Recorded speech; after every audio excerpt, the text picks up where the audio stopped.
नमो भगवते वासुदेवाय। दोस्तों आज परमा एकादशी है। कुछ देशों में, कुछ प्रांतों में इसे परम एकादशी के नाम से जाना जाता है। दोस्तों ये एकादशी 3 साल में एक बार ही आती है। और दोस्तों इस एकादशी के बारे में कहा जाता है कि जिस भाव से, जिस इच्छा से इस एकादशी का व्रत रखा जाता है, सबसे उत्तम एकादशी है, उसकी मनोकामना जरूर पूरी होती है। ये पुरुषोत्तम एकादशी, पुरुषोत्तम मास की एकादशी है। इसे अधिक मास की एकादशी भी कहा जाता है, इसे सावन मास की एकादशी भी कहा जाता है और इसे परमा एकादशी भी कहा जाता है। परमा एकादशी की कथा इस प्रकार है, इसके बारे में कहते हैं, श्री पांडु पुत्र धर्मावतार राजा युधिष्ठिर ने भगवान श्री कृष्ण से विनय पूर्वक पूछा, हे जनार्दन, अब आप लौंद मास के कृष्ण पक्ष की एकादशी का नाम तथा उसके व्रत की विधि मुझसे कहिए। श्री कृष्ण जी उसके व्रत की विधि मुझसे कहिए। बोले, हे श्री कृष्ण बोले, पांडु नंदन, इसका नाम परमा एकादशी है।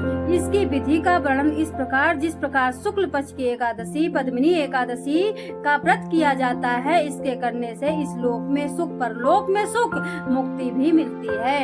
इस व्रत को भगवान नरोत्तम जी की पूजा धूप दीप नैवेद्य पुष्प आदि से करनी चाहिए।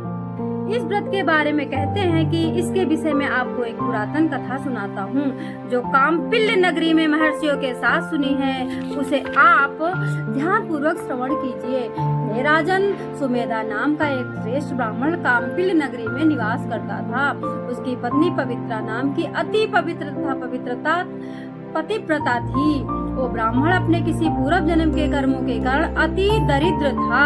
बड़ी मुश्किल से भिक्षा कर्मों मांग कर अपनी प्रिय पत्नी का जीवन निर्वाह किया करता था। उसमें भी उसे भरपेट भोजन नहीं प्राप्त होता था। ऐसी दशा में उसकी स्त्री धर्म को निभाती पति सेवा करती रहती थी। आए हुए अतिथियों की सेवा करना, अन्न देकर स्वयं भूखी रह जाना, किंतु आवश्यकता होने से भी अपने पति से कुछ भी नहीं मांगना। अपनी पत्नी को दुर्बलता को देखकर एक दिन सुमेधा ने अपनी स्त्री से कहा, हे प्रिय, धनी पुरुषों से याचना करने पर भी कुछ प्राप्त नहीं होता है और गृहस्थ जीवन का निर्वाह धन के बिना होता ही नहीं है। अतः अब तुम ही बताओ कि ऐसी दशा में मुझे क्या करना चाहिए। मैं चाहता हूँ कि कहीं परदेश में जाकर कोई उद्यम करूँ।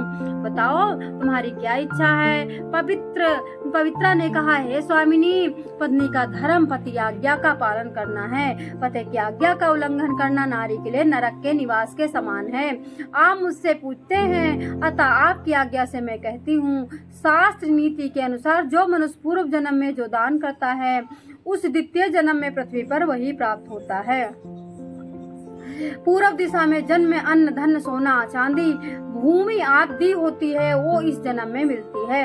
इसलिए बिना कर्मों के कुछ प्राप्त नहीं होता है। हे प्राणनाथ, मेरी समझ में तो आप यही रहकर उद्यम करें, प्रयत्न करें कि कोई भी क्योंकि मैं आपका वियोग सहन नहीं कर सकूंगी, क्योंकि पति के बिना माता पिता भाई सास ससुर आदि कुटुंबी जन व रिश्तेदार स्त्री का आदर नहीं करते हैं। पति से अलग स्त्री को लोग कुदिष्ट से देखते हैं। इस कारण आपको इसी स्थान पर रहना चाहिए। भाग्यवश यही सब कुछ मिल जाएगा। पत्नी के प्रिय बात सुनकर वो दोनों वहीं पर समय व्यतीत करने लगे। एक दिन वहाँ पर उनके यहाँ कौंडिन्य मुनि आए। उन दोनों ने प्रणाम कर आदर सत्कार से भोजन करा के कहा, हे मुनि, आज हमारा जीवन धन्य हो गया कि आपके दर्शन किए हैं। आप हमें ऐसा कोई सरल उपाय बताइए जिससे हमारी दरिद्रता का विनाश हो जाए। कौंडिन्य मुनि ने कहा, हे पवित्र लौंद मास की कृष्ण पक्ष की परमा एकादशी का व्रत करने से मनुष्य के समस्त दुख दरिद्र रोग पराजय पाप नष्ट हो जाते हैं और इसका व्रत करने वाला मनुष्य धनवान और सुखी हो जाता है। इस व्रत में भजन कीर्तन आदि करते हुए रात्रि जागरण करना चाहिए।